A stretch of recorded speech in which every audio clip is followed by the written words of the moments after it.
पूज्य पहाड़ी बाबा महाराज के पास खाक चौक में एक बालक आया। बहुत पुरानी बात है। उसके माता पिता आकर रोने लगे। बोले महाराज सब जगह इलाज करा लिया है बच्चे का, डॉक्टर कहते हैं इसके कोई विकृति नहीं है, किसी प्रकार की विकृति नहीं है, एकदम स्वस्थ बालक है। कुछ मंदबुद्धि वाले होते हैं उनकी शक्ल सूरत अलग होती है, मंदबुद्धि वालों की वो कुछ नहीं है, न कोई नर्वस सिस्टम गड़बड़ है, एकदम सही है, बालक एकदम सही है। पर ये क्यों बोलता चालता नहीं है ये तो हम लोग नहीं जान सकते। वो ऐसा बच्चा था देखने में बहुत सुंदर, खिला दो तो खाए, पिला दो तो पिए, न खिलाओ तो न खाए, न पिलाओ तो न पिए, स्नान कराओ तो कर ले, न कराए तो न करे। मल त्याग दिया, धो दिया तो धो दिया, नहीं धोया तो उससे कोई मतलब नहीं। ऐसा था बालक, पूर्ण जड़ भरत। कुछ बालक ऐसे तो दिमाग के कमजोर होते हैं, उनको ये सब होता है। और बिल्कुल स्वस्थ सुंदर, बहुत कम देखता था किसी की ओर, चुपचाप।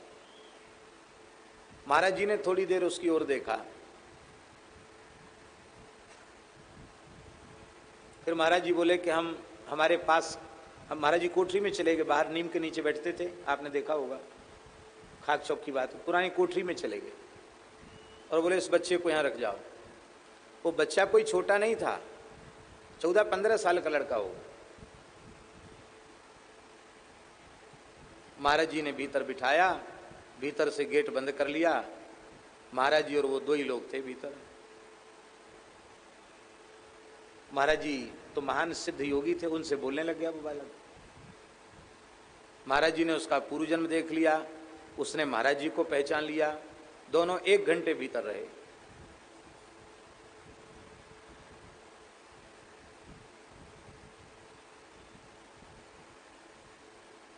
महाराज जी बड़ा सिद्ध पुरुष था वो बालक, जीवन मुक्त सिद्ध पुरुष था। 1 घंटे बातचीत की उससे। अब मैया बाप तो सब लोग बाहर बैठे थे चटाई पे, क्या पता क्या बातचीत हो रही। इसके बाद महाराज जी ने फाटक खोले तो फिर वैसे ही उठा ले गए। बोले महाराज आपने क्या देखा? महाराज जी बोले भाग्यवान हो, हजारों पीढ़ी तर गई तुम्हारी, ऐसा बच्चा। अरे बोले महाराज हम तो बड़े परेशान हैं, अब सयाना हो गया फिर भी कपड़ा नहीं, कपड़ा पहराओ तो पहरे, न पहराओ तो न पहरे। महाराज जी बोले साक्षात जड़ भरत जी की सेवा मिली हुई है, भगवान मानकर सेवा करो, महान संत की सेवा है। इनको किसी डॉक्टर के पास, किसी झाड़ फूक वाले के पास मत ले जाना। इनका थोड़े दिन का और भोग है इस शरीर का, इस शरीर में थोड़े दिन ही रहेंगे, फिर ये जहाँ जाना है वहाँ ये पहुँच जाएंगे। और ये कोई बीमारी नहीं है, ये अपने आप को छिपाए हुए हैं पूरी तरह से। इनको प्रेम से ले जाओ। मुश्किल से 2-3 बरस और बालक रहा, फिर भगवत धाम प्रयाण कर गया। एक और बालक आया था, ऐसे विचित्र विचित्र बालक आते थे। वो अन्न नहीं खाता था महाराज, 5-6 बरस का हो गया था, अन्न नहीं खाता था। दूध में कुछ दलिया वलिया अन्न घोल दो तो उस दूध को नहीं छूता था। अन्न जिस वस्तु से छू गया उसको खाना नहीं, केवल फल या दूध। घर में तो चिंता होगी ना कि कुछ नहीं खाता, खाली दूध लेता, फल लेता। और पैसा उसके शरीर से कहीं छू जाता तो वहीं फफोला आ जाता था। रुपया छू गया, सिक्का छू गया, उतनी जगह पर फफोला, जैसे अग्नि में जलने से छाला पड़ जाता, ऐसे फफोला आ जाता। बोले महाराज ये पता नहीं क्या बात है। एक बार बिस्तर में गद्दे के नीचे 1 रुपए का सिक्का पड़ा था और उसको वहां लिटा दिया तो बड़ी जोर से चिल्लाए, ए जल गया जल गया जल गया। देखा तो फफूला आ गया। फफूला कैसे आ गया? गद्दा उठाया, गद्दे के नीचे 1 रुपया था।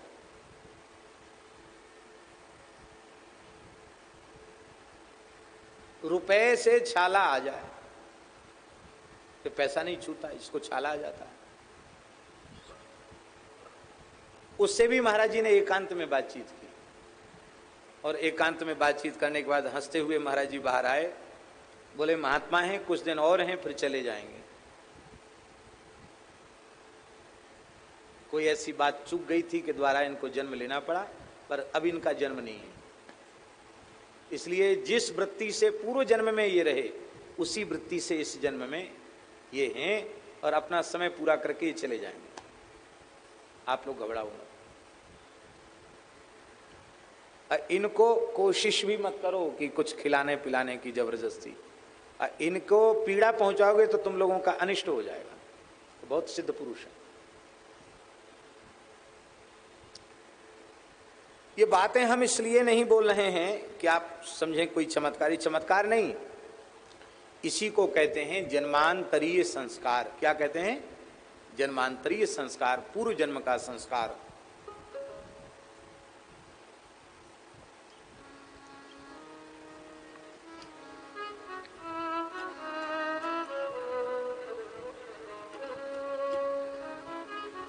जन्मांतरीय संस्कार की बात ठीक से समझ करके हर बुद्धिमान मनुष्य को यह समझ लेना चाहिए कि भजन का संस्कार, त्याग तपस्या का संस्कार, ध्यान का संस्कार, कथा कीर्तन का संस्कार दूसरे जन्म में भी समाप्त नहीं होता। तो आज हम जो कुछ कर रहे हैं उसका संस्कार भी अगले जन्म तक रहेगा। इससे हमारी उन्नति ही होगी, हमारी अवनति नहीं होगी। इसलिए इसको कहते हैं अदृष्ट सिद्धि। क्या कहते हैं शास्त्रीय भाषा में? अदृष्ट सिद्धि।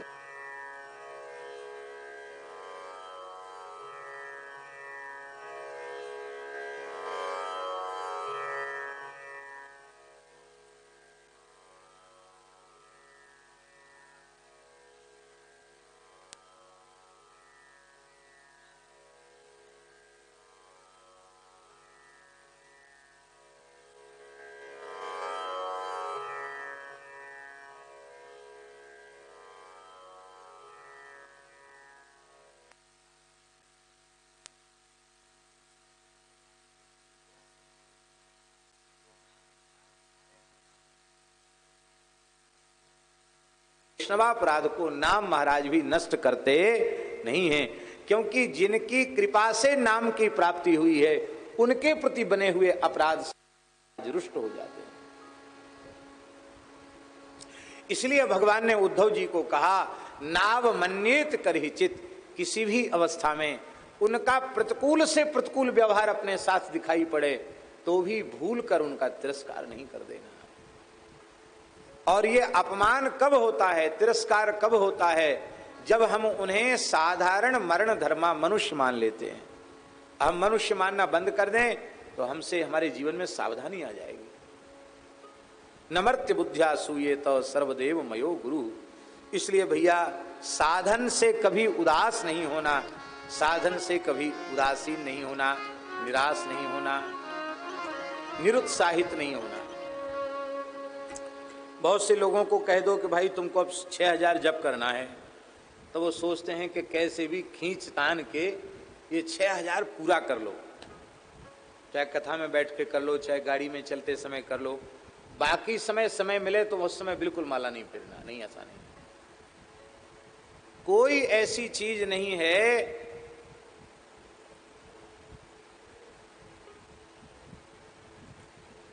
अब देखो, अधिकस्याधिकम फलम, अधिक का फल अधिक होता है। क्या है? अधिकस्याधिकम फलम। बोले ठीक है, भोजन जितना आप कर सकते हो ना, जितनी आपकी कैपेसिटी है, सामर्थ्य है, उससे अधिक खा लो, द्विगुना तिगुना खा लो। बोले अधिकस्याधिकम फलम। या तो बीमार पड़ जाओ या पेट ही फट जाएगा। ऐसे भी होता, पेट फट जाता है। हमारे सामने की घटना तो नहीं है, पर वृंदावन वाले पूजी पहाड़ी बाबा महाराज बताते थे, एक साधु का पेट फट गया था। इतना ज्यादा लड्डू खा गया कि पेट फट गया। पानी पिया और फिर पेट फूला और भड़ाम से विस्फोट हो गया पेट में। सब लड्डू छत पर जाकर चिपक गए, मर गया। तो अब देखो, अधिकस्याधिकम फलम कहां गया? अब आप कहो कि खीर बनाने में बोले अधिकस्याधिकम फलम। उस खीर में मान लो दूध के अनुसार, खीर के अनुसार उसमें पाव भर चीनी डलनी चाहिए। आपको नहीं, अधिकस्याधिकम फलम, 1.25 सेर चीनी डालेंगे उसमें, तो खीर बनेगी कि चाशनी बन जाएगी, मुंह में देने लायक नहीं रहेगी। माताएं रसोई बनाती हैं, गुजरात में नमक को मीठू कहते हैं, मीठू कहते हैं।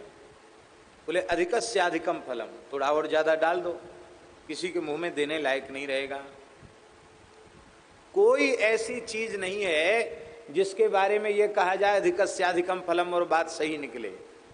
अति सर्वत्र वर्जयेत, क्या है? अति सर्वत्र वर्जयेत।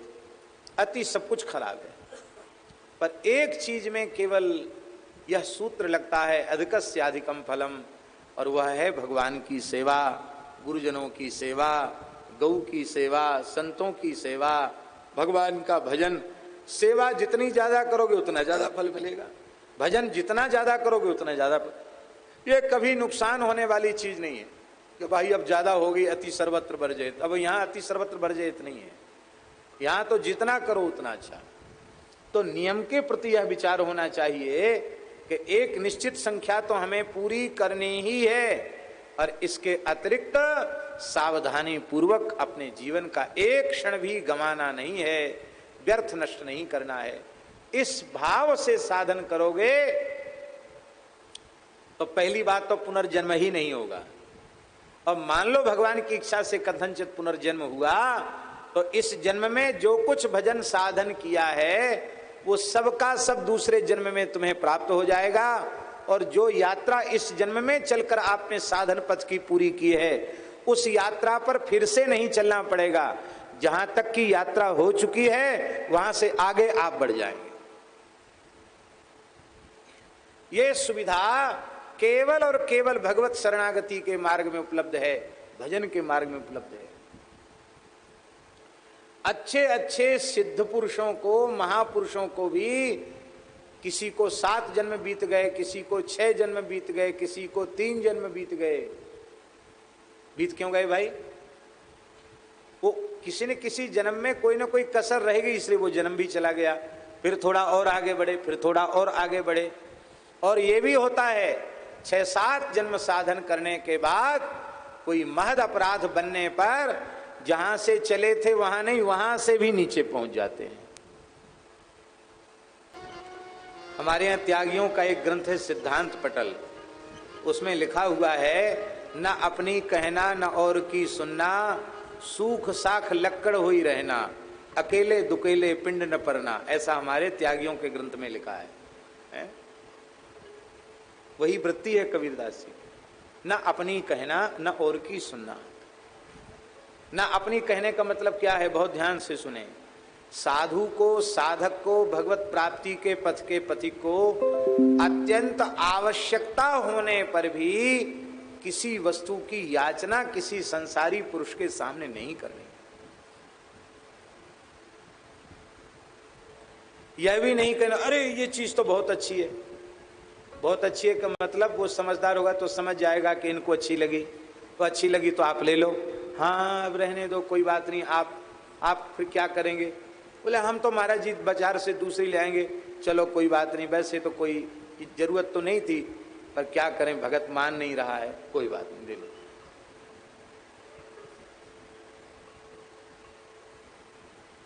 भगवान से अधिक मूल्यवान और कोई दूसरा नहीं। इसलिए जो वस्तु भगवान की उपासना आराधना में अत्यंत उपयोगी हो, बिना मांगे जांचे मिल जाए, आकाश वृत्ति से मिल जाए, उसको स्वीकार करके भजन के पथ में आगे बढ़ना। और आवश्यकता यदि उस वस्तु की बिल्कुल नहीं है तो नहीं लेना।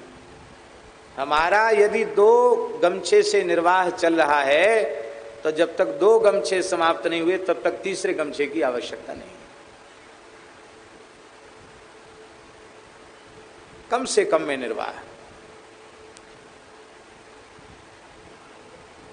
और यह विलक्षण स्वभाव हमने अपने पूज्य गुरुदेव श्री भक्तमाली जी महाराज का देखा।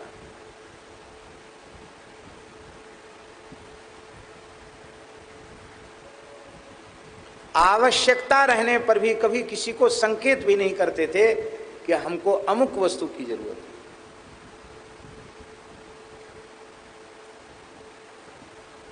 एक लोटा था उनके पास पीतल का, देखा होगा आप लोगों ने, बुंदेलखंड में उसको कसेड़िया कहते हैं, छोटी कसेड़िया जैसा। वो एक बंधा के भगत जी थे, नारायण दास माते, उन्होंने दिया था। वो काफी समय तक महाराज जी के पास था। तो महाराज जी को दमोह जाना था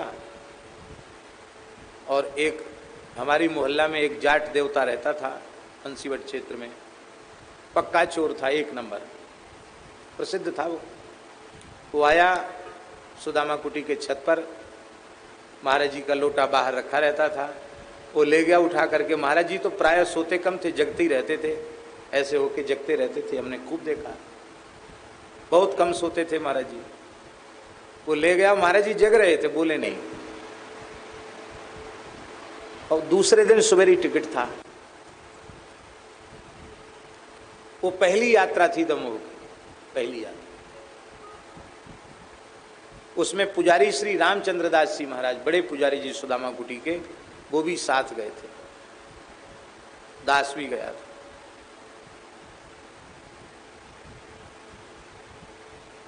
तो हमने महाराज जी से कहा, महाराज जी लोटा आपका नहीं मिल रहा है, लोटा कहाँ चला गया? तो महाराज जी बोले वो जगन्नाथ घाट पे रहता है जाट देवता, वही ले गया। कि आपके, हाँ हमारे सामने ले गया, हम तो जग रहे थे, आपने बोला क्यों नहीं?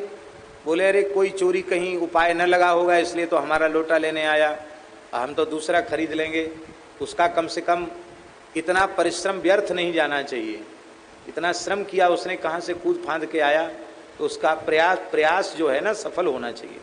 ले गया, अपने दमोह में चल के खरीद लेंगे, भी रास्ते में तो जरूरत है नहीं। तो वहाँ गए, तो वहाँ जाकर महाराज जी ने हमको 200 रुपया दिए।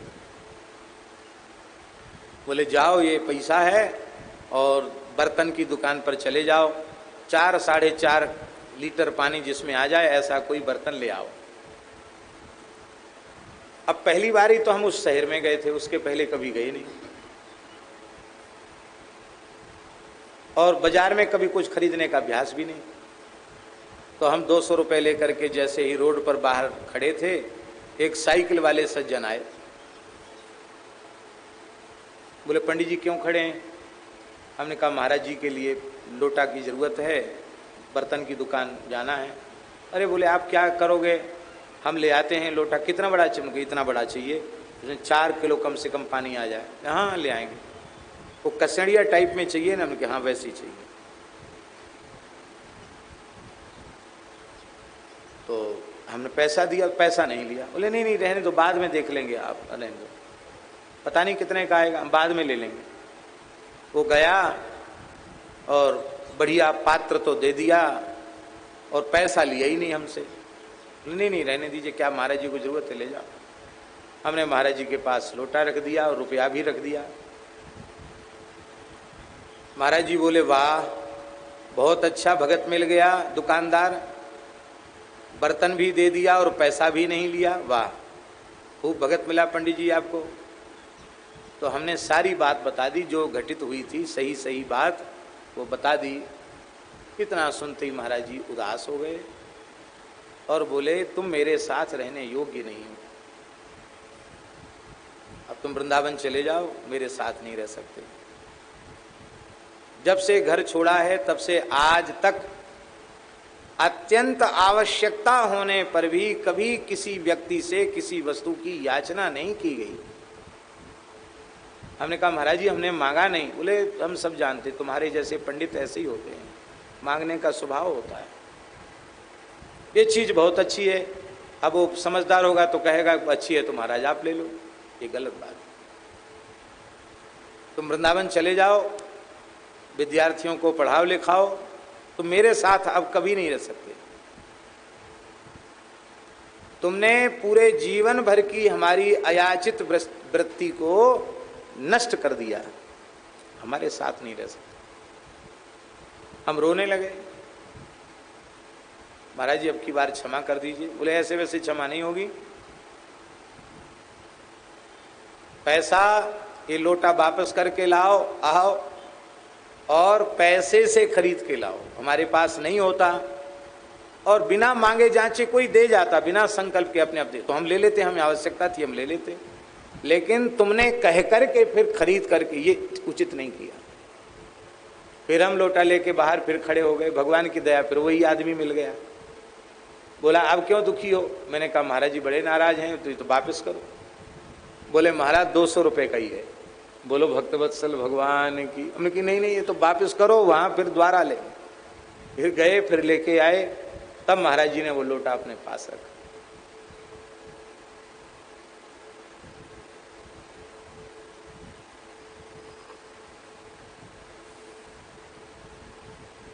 ये है महापुरुषों की वृत्ति।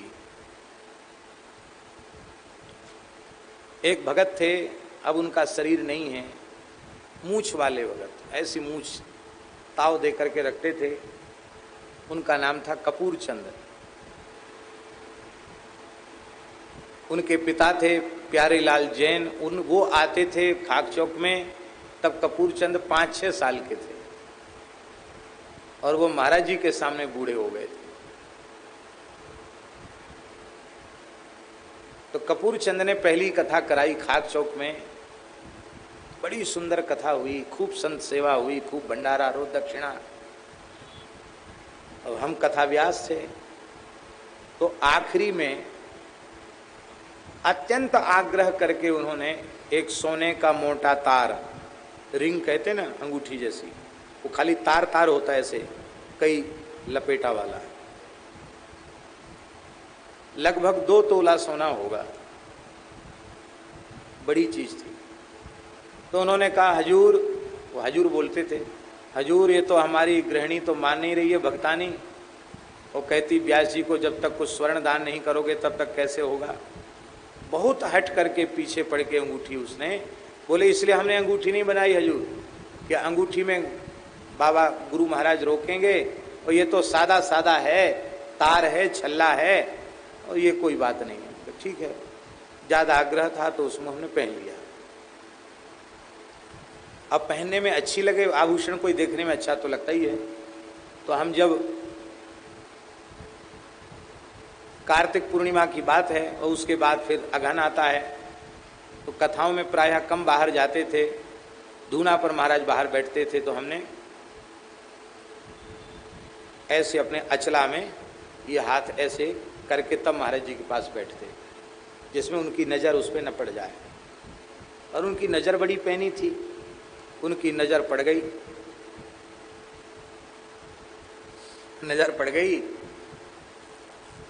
तो हमसे बोले कि देखो अमुकदास, तुम सब दुनिया को कथा सुनाते हो, हम तुमको कथा सुनाते हैं, सुनो। हाँ महाराज सुना। बोले 2 साधु थे, एक ने तो एक भगत चेत गया तो उसने सोने का दांत लगवाया, और एक साधु का भगत चेत गया तो उसने वो महात्मा को सोने की अंगूठी पहनाई। अब भंडारा हुआ तो अब आभूषण दिखना चाहिए ना, लोग पूछें अरे वाह बहुत अच्छा बना है। तो वो जो तस्मई, जो जिसके दांत में सोना लगा था, उसने बाल्टी खीर की ली।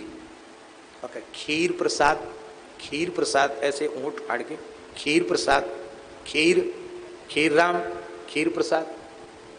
और वो जो दूसरा जिसको अंगूठी मिली थी वो कहे पुआ, पुआ प्रसाद, पुआ प्रसाद।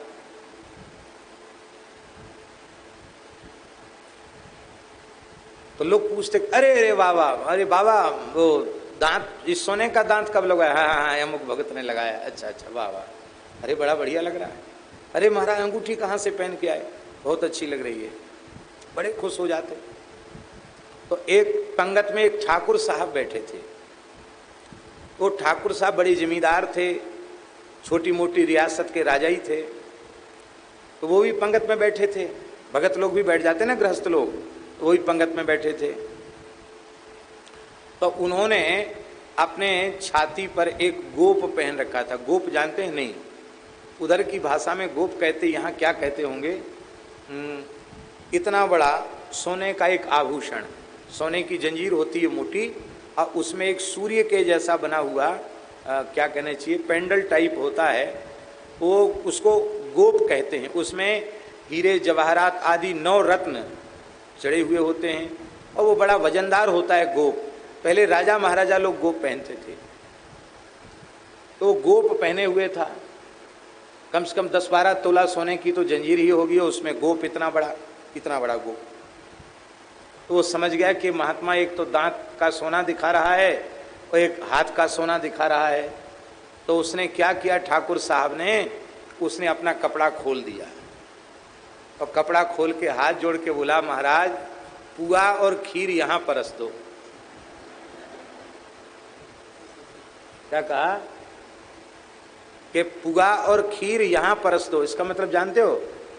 इसका मतलब है कि तुम इतना इतना सोना दिखा रहे हो, यदि सोना दांत में लगाने से, हाथ में सोना पहनने से ही तुम्हारी साधुता उच्च कोटि की प्रमाणित हो गई, तो भैया तुमसे अच्छे तो हम गृहस्थी हैं जो 25-50 तोला सोना और बेश कीमती जवाहरात पहने हुए हैं। ये सोना चांदी जवाहरात पहनने से क्या होगा, इसको देख लो। ये कहने के बाद महाराज जी ने हमको फटकारना शुरू किया। बोले तुम्हारे जैसे जो बहुरूपिया होते हैं ना, उन पर दुनिया थूकती है, थूकती। अरे राम राम राम राम, पर उपदेश राम राम, मानस जी के वेद मंत्र सब गया, कहीं कुछ नहीं है। तेरी जय रे तेरी, राम राम राम राम राम राम। हमने कहा महाराज जी गलती हो गई। क्या गलती हो गई? दूसरों को उपदेश देते हो सोने में कलयुग होता है, अब खुद इतना पहने हुए हो। हमने कहा महाराज जी क्या करें, भगत माना नहीं, जबरदस्ती उसने हमको ये छल्ला पहना दिया। महाराज जी बोले बहुत अच्छी बात है, कोई भगत नहीं मानेगा, वो कहेगा हमारी छोरी से ब्याह कर लो, तो ब्याह कर लोगे? त्यागी महात्मा थे, ऐसे बोलते थे। तब तो गई तुम्हारी साधुता। इसलिए साधु के त्याग वैराग्य के आदर्श के अनुरूप जो वस्तु हो, उस वस्तु को तो स्वीकार करना, और जो अपनी साधुता के अनुकूल जो वस्तु न हो, चाहे जितनी कीमती ही क्यों ना हो, हाथ जोड़ ले भैया, हमें क्या आवश्यकता इसकी, हमको नहीं चाहिए, जिसको चाहिए उसको दे दो। हाँ, मंदिर में ठाकुर जी हैं, उनको खूब आभूषण पहनाओ, कोई कमी नहीं, वो तो लक्ष्मीपति हैं, मायापति हैं, उनको आभूषण धराओ, पर तुम्हारे लिए आभूषण पहनना उचित नहीं है। महाराज जी ने कहा भगवान के मंदिर में भगवान को पहनाओ। कोई बहुत आग्रह करता तो भैया राम जी की सेवा करना है, तुम्हारा मन तो करो। महाराज जी कहते हम तो राम जी की सेवा भी नहीं करना चाहते। क्यों? कहते हम लोग त्यागी तपस्वी हैं, हमारे राम जी बनवासी राम जी हैं। हाँ, कंदमूल फल खा करके राजी हो जाते हैं। ज्यादा सोना चांदी भगवान के नाम पे भी इकट्ठा करोगे तो रोना पड़ेगा, कोई चोरी कर ले जाएगा, फिर पश्चाताप होगा, फिर रोना पड़ेगा। ऐसे मान। हाँ, इसलिए हमारी सुने न अपनी कहे, ये साधु का धर्म है। न अपनी कहना माने अपनी आवश्यकता की बात नहीं कहना, एक बात। दूसरा, भगवत कृपा से, संत कृपा, गुरु कृपा से कोई अनुभव हो तो नहीं कहना। जगत गुरु श्री रामानंदाचार्य भगवान के शिष्य बनो। आपने कहा महाराज वो तो मुख नहीं देखेंगे, कैसे शिष्य बनेंगे? बोले ठीक 3 बजे वो गंगा स्नान के लिए श्रीमठ से उतरते हैं। पंचगंगा घाट की सीढ़ियों पर लेट जाना, स्वाभाविक उनके चरण तुम्हारे ऊपर पड़ेंगे और उस समय उनके मुख से जो निकले उसी को महामंत्र मान करके जपने लगना और उनका अपने को शिष्य मान लेना। देखो शिष्य क्या है, भीतर से आपने स्वीकार कर लिया तो आप शिष्य हो गए। और चाहे जितना तिलक लगा लो, चाहे जितना विधि पूर्वक दीक्षा ले लो, भीतर से स्वीकार नहीं किया तो काहे के चेला बने? भीतर से स्वीकार कर लो। एकलव्य ने भीतर से द्रोणाचार्य को गुरु रूप में स्वीकार कर लिया तो उसका परिणाम यह हुआ कि द्रोणाचार्य ने परिश्रम पूर्वक कौरव पांडवों को पढ़ाया। उनको जो विद्या हासिल नहीं हुई उससे अधिक विद्या केवल गुरु निष्ठा के कारण एकलव्य को प्राप्त होगी, बिना सिखाए पढ़ाई प्राप्त होगी। ये निष्ठा की बात। आपने स्वीकार कर लिया, और स्वीकार कर लिया महाराज जी। जैसे ही स्वीकार कर लिया, श्री कबीरदास जी ने लेट गए। श्री रामानंदाचार्य जी महाराज आवेश में चलते थे, भगवान के प्रेम के आवेश में।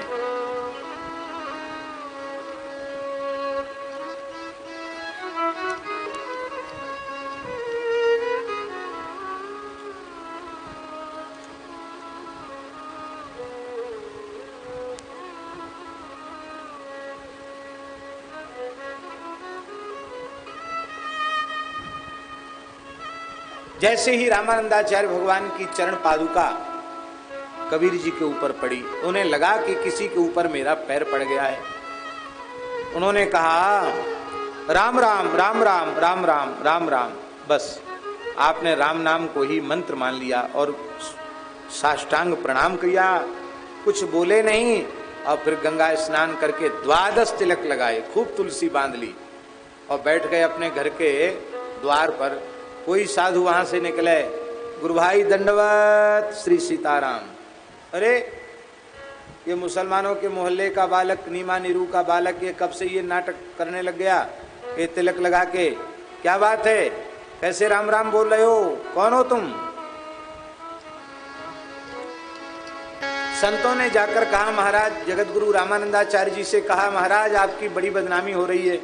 कहा तो आप किसी से मिलते नहीं, और काशी के बड़े बड़े विद्वान कह रहे हैं हम लोग वेद पाठी अग्निहोत्री ब्राह्मण, हमको तो कहने पर चेला नहीं बनाया। अब चेला बनाने की इतनी भूख जगी कि एक मुसलमान के लड़के को चेला बना लिया। बताओ, वो सब जगह कहता मैं रामानंद जी का शिष्य हूँ। तो महाराज ये काशी का जुलाहा है, कबीर अपना नाम बताता है, हाथ में तुलसी की माला लेकर राम राम राम राम जपता है, कंठी बांधता है, तिलक लगाता है, सबसे राम राम करता है। और कोई भी वैष्णव दिखाई पड़ता कहता आओ गुरु भाई दंडवत, सबको गुरु भाई बताता है। अरे तुम्हारा गुरु भाई कब से हो गया? बोले भाई आप सब रामानंदी संत हैं ना? बोले हाँ, हम भी तो रामानंदाचार्य जी के ही बालक हैं, हम भी उनके शिष्य हैं। स्वामी जी ने कहा भाई पकड़ के लाओ उस बालक को, कैसे बोलता, मैंने तो उसको देखा तक नहीं, मैं जानता तक नहीं उसको। कैसे शिष्य है जो कहता कि मैं अपना सर्वस्व अर्पण कर दिया है? तो श्री कबीरदास जी को लाया गया। कबीरदास जी ने साष्टांग प्रणाम किया। चिक पड़ी हुई है स्वामी जी की पर्णकुटी में, और वो भीतर चिक के भीतर बैठ, चिक जानते हैं ना, एक घास का पर्दा जैसा, जिसमें बाहर वाला भीतर वाले को नहीं देख पाता, पर भीतर वाला बाहर वाले को देख लेता है, ऐसी उसको चिक कहते हैं। बांस की खपचियों की होती है, पतली पतली। तो स्वामी जी ने पूछा कि तुम बेटा कहाँ रहते हो, क्या नाम है, तुम्हें कैसे दीक्षा मिली? कबीरदास जी ने कहा महाराज मेरी जाति जुलाहा है, हथकरघा का काम है, कबीर हमारा नाम है, इसी काशी में हमारा जन्म हुआ है, और मेरे माता पिता जो हमारा पालन पोषण किए उनका नाम नीमा नीरू है। आप ही मेरे गुरु हैं, पिता माता आप सब कुछ हैं, क्योंकि आपने हमें दीक्षा दी है। बेटा मैंने तुम्हें कब दीक्षा दी? बोले आज की ही रात्रि की बात है, आपका चरण किसी बालक के ऊपर पड़ा था, वह बालक कोई दूसरा नहीं था, मैं ही था, और आपने मुंह से कहा राम राम राम राम राम राम, तो राम राम कहो आपने कहा। हमने राम नाम से बड़ा कोई मंत्र नहीं है, सब मंत्रों का राजा तो महामंत्र तो राम नाम ही है। राम राम करने लग गया, और रही बात स्वीकार की, तो हमने गुरु रूप में आपको स्वीकार कर लिया। आप हमें स्वीकार करें न करें, हमने स्वीकार कर लिया। बोलो भक्तवत्सल भगवान की। हे भगवान, आपके चरण हमारे ऊपर पड़ गए तो हमारी भाग्य की लकीर तो सीधी हो गई। अब तो स्वामी जी को स्मरण हो आया और कहा कि बेटा इतना तुम्हारे हृदय में नाम के प्रति विश्वास है। महाराज जी प्रसंग पारिजात में तो लिखा है कि स्वामी प्रसंग पारिजात जानते हैं, ग्रंथ नहीं जानते। जगत गुरु श्री रामानंदाचार्य भगवान का चरित्र है पैसाची भाषा में। जगतगुरु श्री रामानंदाचार्य भगवान के एक परम सिद्ध शिष्य थे जो उनके श्रीअंग की निज सेवा में रहते थे। उनका नाम था महात्मा चेतन दास जी, उच्च कोटि के महात्मा थे। उनको आदेश दिया था, उन्होंने वो सेवा करते थे। जब स्वामी जी अंतर्धान हो गए तब उन्होंने पैसाची भाषा में स्वामी जी का चरित्र लिखा था, और उस चरित्र को लिखने के बाद संतों ने कहा कि ये सब लोग पचा नहीं पाएंगे, इतनी विचित्र चमत्कारिक बातें आपने इसमें लिख दी हैं। तब आपने मर्यादा रख दी कि इस चरित्र में भविष्य में होने वाली जो घटनाएं हैं, जब तक वे पूरी तरह घटित नहीं हो जाती हैं, उसके पहले इसका जो भी प्रकाशन करेगा उसका अनिष्ट हो जाएगा।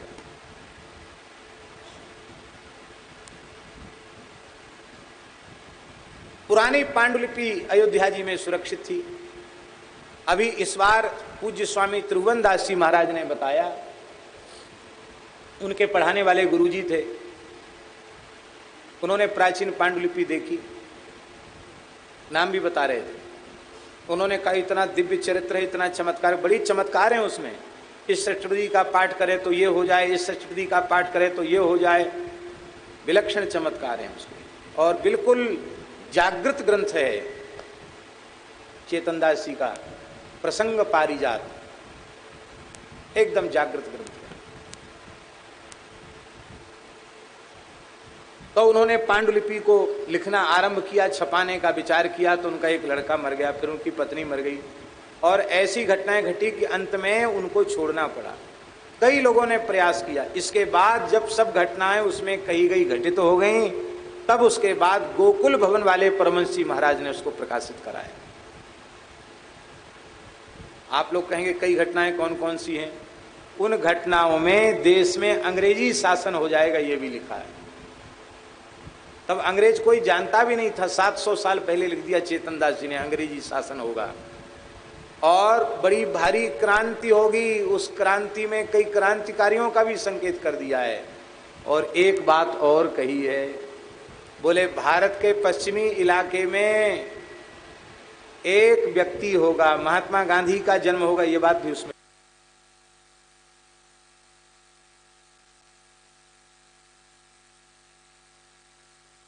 आंदोलन होगा, स्वतंत्र होगा देश, आगे की कई घटनाएं उसमें जो कि बिल्कुल सत्य घटना। तो उस प्रसंग पारिजात नामक ग्रंथ में महाराज जी लिखा है कि स्वामी जी ने कहा कि तुम्हारा इतना विश्वास है राम नाम के प्रति कि राम नाम सर्वोपरि मंत्र है, तो इतना विश्वास जिसके जीवन में जग गया है उसके भीतर तो अपने आप चमत्कार प्रकट हो जाते हैं। तो इस विश्वास को हम प्रत्यक्ष देखना चाहते हैं, नाम का प्रभाव देखना चाहते हैं। तो कबीर जी ने कहा गुरुदेव भगवान जैसी आपकी आज्ञा। ऐसा कह करके कबीर दास जी ने रामानंद स्वामी जी की पर्णकुटी को जैसे ही छुआ, उनकी पर्णकुटी का स्पर्श करते ही उनके पर्णकुटी के तिनके तिनके से राम राम राम राम राम राम राम राम राम राम राम राम राम राम करोड़ों करोड़ों राम नाम प्रकट होने लगे। उसी समय स्वामी जी ने चिक खोली और दौड़ करके कबीर जी साष्टांग पड़ गए।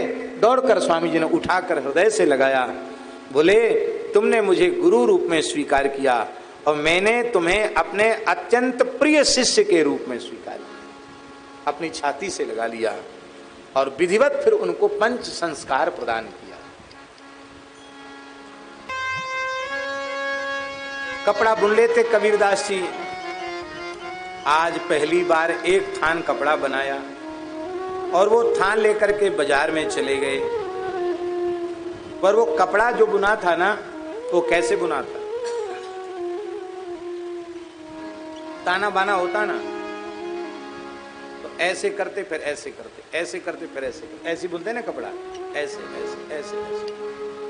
राम राम राम राम राम राम राम राम राम राम राम राम राम राम। भीतर नाम चल रहा है और शरीर से क्रिया चल रही है। नेत्रों से अविरल अश्रुधार बह रही है।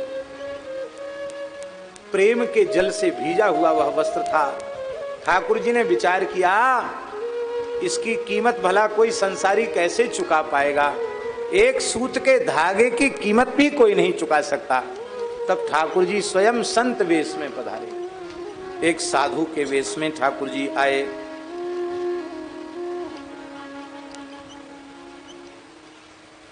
ठाकुर जी ने कहा, देख लो भैया कबीरदास, हम तो बड़े गरीब हैं, हमारे पास कपड़ा लगता कुछ नहीं है,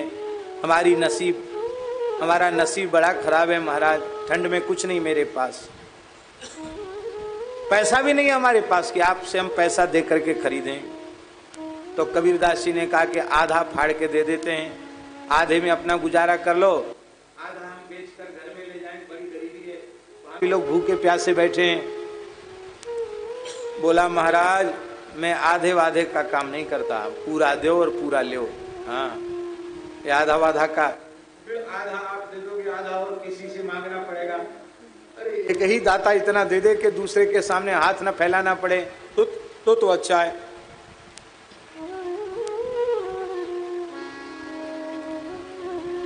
कबीर जी ने कहा, अच्छा संत भगवान, आपको पूरे के पूरा थान चाहिए तो पूरा ही ले जाओ। अब पूरा ले लिया।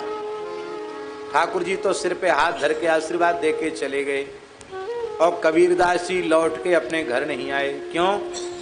पिताजी माताजी कहेंगे कि थान का पैसा लाओ, तो हम कहेंगे हम तो बाबा जी को थान दे आए, तो मार पड़ेगी, अशांति होगी। हैं?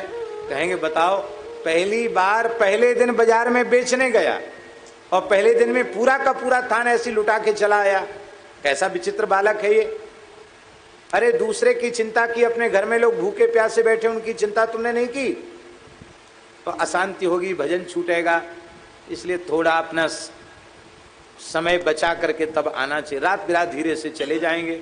तो गंगा किनारे बैठ करके राम राम करने लगे। भगवान बंजारे का रूप धारण करके आए, बैलों पर सामान लाद करके लाए। ओ महाराज, कपड़ा लत्ता, घी, बूरा, बादाम, मुनक्का, छुहाड़ा, गरी, ओ इतना सामान लेके अब पटकते चले जाए कबीर जी के। लो मैया चिल्लाए, मेरा बेट, बोले तुम्हारे कबीर ने कपड़ा बाजार में बेचा है, उसकी ये इसका वो मूल्य है। अरे बोले न इतना कपड़ा न इतना मूल्य कोई दूसरा कबीर नाम का व्यक्ति होगा। भगवान ने एक बात नहीं सुनी, सब पटक के चले गए।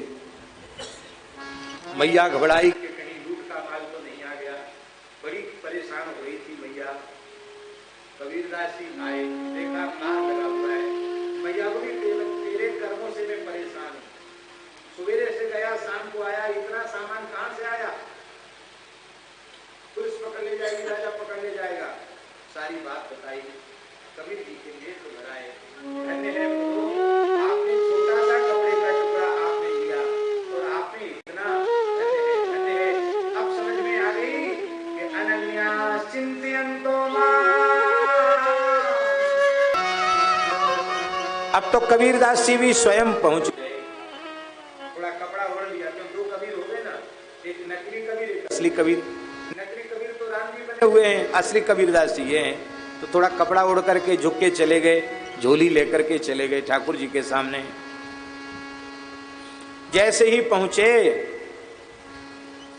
तो अपने स्वरूप में ठाकुर जी को देख करके कबीर जी व्याकुल हो गए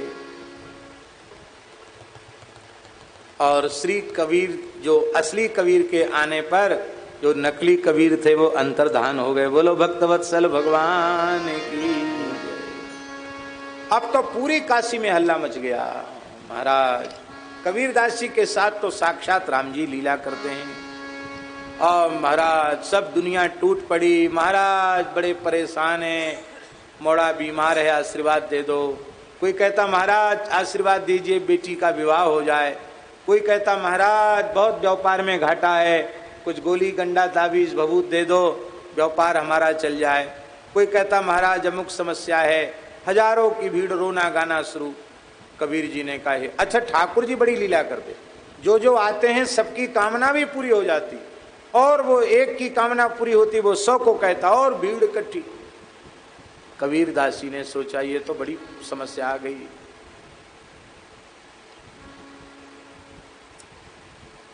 ऐसा होता है, संतों के जीवन में ऐसा होता है।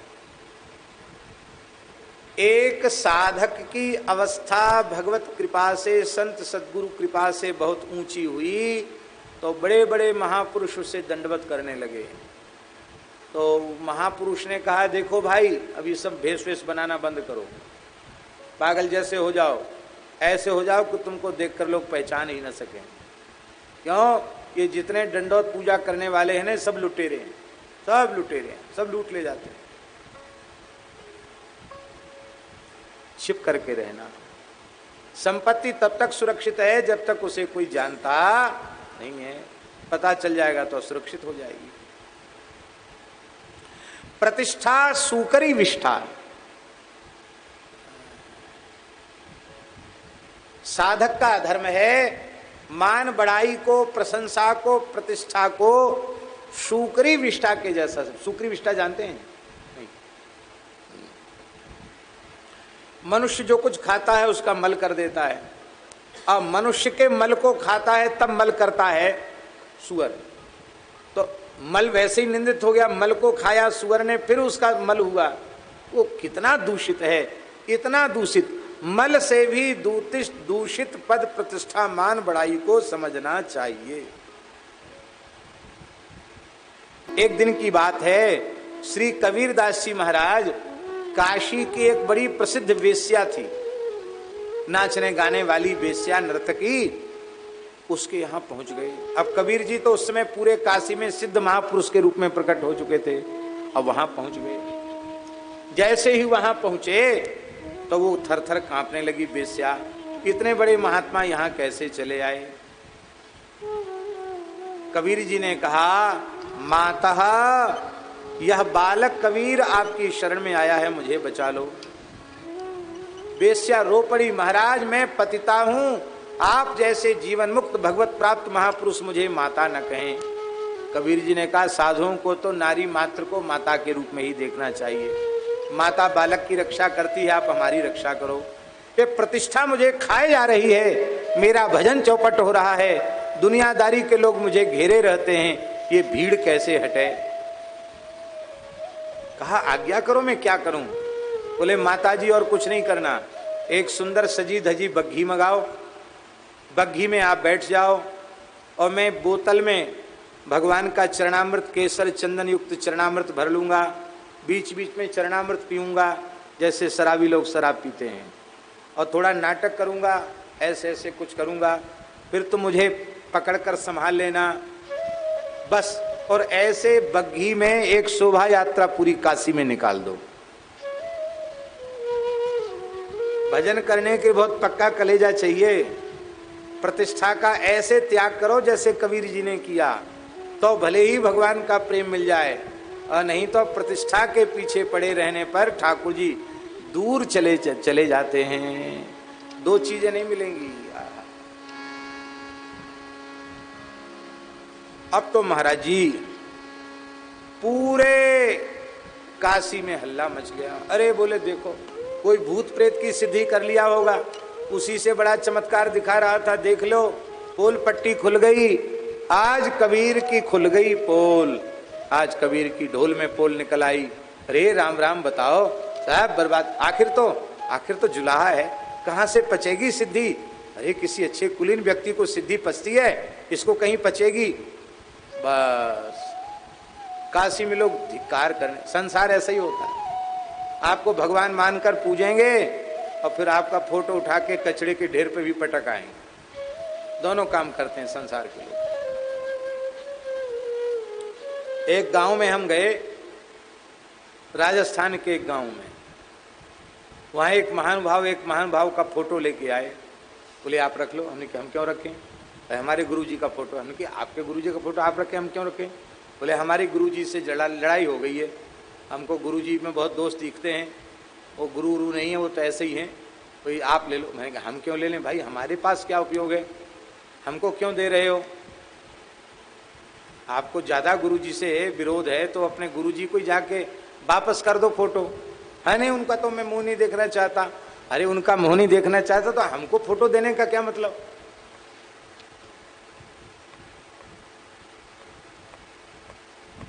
याद है राजस्थान के गांव की बात, शहर की बात। ये संसारी लोगों का स्वभाव होता है। कबीरदास जी ने ये नाटक किया। अब प्रशंसा भी स्वामी जी के दरबार में, बदनामी भी गई। अब तो देखो कबीर शराब पी रहा है, बेश्या को संग लिए घूम रहा है। यही बात स्वामी रामानंदाचार्य जी के कान में गई, संतों के कान में गई। स्वामी जी तो हंसने लगे। वो जानते हैं कि कबीर की क्या लीला है। संत भी प्रसन्न हैं, पर एक वयोवृद्ध संत ने धीरे से कबीर जी के पास आकर कह दिया कि तुम तो बच गए, पर संत वेश और गुरु महाराज तो कलंकित हो गए कि बताओ कैसा चेला बनाया। गुरुजनों की बदनामी हो, ऐसा काम शिष्यों को नहीं करना चाहिए। इसलिए ये आलतू फालतू की भीड़ तो कम हो जाएगी इसी से, लेकिन संत की महिमा गरिमा भी सुरक्षित रहनी चाहिए। भेष भगवान का है, इसको लजाना नहीं, इसको पुजाना, इसकी बदनामी नहीं होनी चाहिए। आपने भेष की बदनामी करा दी। धीरे से कहा कबीर जी ने कहा चिंता मत करो बाबा, वो भी काम कर लेंगे। तो कबीर जी उसी नाटक में काशी नरेश के दरबार में पहुंच गए और काशी नरेश कबीर जी को गुरु रूप में स्वीकार करते थे, सदगुरु रूप में स्वीकार करते थे। तो गुरु जी आए तो शिष्य को उठ के खड़ा होना चाहिए कि नहीं, पर बिल्कुल खड़े नहीं हुए और उन्होंने बेश्या को वहीं से विदा कर दिया और वहां दरबार में पहुंच गए। ऐसा कालीन बिछा था, उसी पर बैठ गए। राजा ने कोई सम्मान भी नहीं किया। बड़े लोग ऐसे होते हैं, ऐसे होते हैं बड़े लोग। अरे बोले तो जब तक मतलब का होगा तब तक गुरुजी कहेंगे, मतलब नहीं निकला तो गुरुजी को भी गुरुजी नहीं कहेंगे, गुरुजी को भी नेग्लेक्ट कर देंगे। कबीर जी बैठ गए और बैठकर उन्होंने तत्काल अपनी बोतल का पानी फैला दिया। एक में तो चरणामृत रखे थे, एक में ऐसी सादा जल रखे थे, फैला दिया। पानी जैसे ही फैलाया और ऐसे ऐसे रगड़ने लगे फर्श को, हाथ काला हो गया। तो राजा ने पूछा कि बाबा ये क्या कर रहे हो यहाँ, ये सब काला कैसे हो गए, क्या जादू टोना है, क्या कर रहे हो? तो आपने कहा कि भाई जगन्नाथपुरी में भगवान के मंदिर में भोग जा रहा था, वहाँ आग गिर गई और आग में जो है रसोई घर की आग, रसोई घर में आग लग गई। उस आग में पुजारी जल जाता, इसलिए उस आग को बुझाने के लिए हमने पानी डाला, इसको रगड़ करके बुझा दिया। पर्दे में आग लग गई थी, उसको बुझा दिया, क्योंकि जगन्नाथ जी तो काष्ठ विग्रह हैं, खतरा हो जाता। निश्चित ही इन्होंने ज्यादा कुछ नशा कर लिया है, इसलिए ऊटपटांग बोल रहे हैं। राजा ने तत्काल द्रुतगामी सेवकों को भेजा, पता लगवाया। तब लोगों ने कहा कबीरदास जी तो महीनों से यहीं हैं, वो तो कहीं गए नहीं, यहीं भजन कर रहे हैं। और उस दिन की बात है, कबीरदास जी न होते तो मंदिर में आग लग गई होती, जगन्नाथ जी का विग्रह ही जल जाता। अब तो राजा थर-थर कांप गया। हाय हाय, इतने सिद्ध संत एक रूप से यहाँ विराजते हैं, लीला कर रहे हैं, एक रूप से काशी में रहकर भजन कर रहे हैं। काशी में अभी भी कबीर चौरा स्थान है, कबीरदास जी का भजन स्थान है। बोलो श्री कबीरदास जी महाराज। तब कबीरदास जी की शरण में राजा आया, गले में कुल्हड़ी लटका के, दांत में तिनका दबा करके, लकड़ी का बोझ सिर पर रख के, रानी के सहित पैदल चलकर राजा महल से कबीर जी की कुटिया तक आया। अब इस बात का भी काशी में हल्ला मच गया है, बदनामी का भी हल्ला मचा था। अरे कबीर जी बड़े सिद्ध महात्मा हैं, ये तो उनका नाटक था, वो असलियत कुछ नहीं थी। ये इस तरह से अपराध की क्षमा याचना करने की ये प्राचीन शास्त्रीय पद्धति है। लकड़ी का बोझ सिर पे रखने का मतलब क्या है कि यदि आप क्षमा न करें तो इस सूखी लकड़ी हमारे पास में सिर पे रखी है, आप इससे हमको जला दो। और दूसरा भाव है कि मैं पाप के बोझ से दबा हुआ, और एक भाव है कि इसी लकड़ी में हमको जला दो, आप दंड दो, हमको आज्ञा दो तो हम जीवित जल जाएंगे। आप जलाना न चाहते हो तो गले पर कुल्हड़ी बांध ली, माने हथियार खोजना नहीं पड़ेगा, हमारा सिर काट डालो, पर हम आपके चरणों को छोड़कर नहीं जाएंगे। और दांतों में तिनका दबाने का मतलब है हम तो तुम्हारी गाय हैं, गाय पर तो सब दया करते हैं। बस कबीर जी ने कुल्हड़ी फेंक दी, लकड़ी का गट्ठर उतार दिया और काशी नरेश को हृदय से लगा लिया। बोलो श्री कबीरदास जी महाराज। महाराज सिकंदर को भी आपने, बादशाह सिकंदर को भी आपने प्रभावित कर दिया। बादशाह सिकंदर भी आपके चरणों में नतमस्तक हो गया। ऐसे न जाने कितने श्री कबीरदास जी के बड़े अद्भुत चरित्र हैं।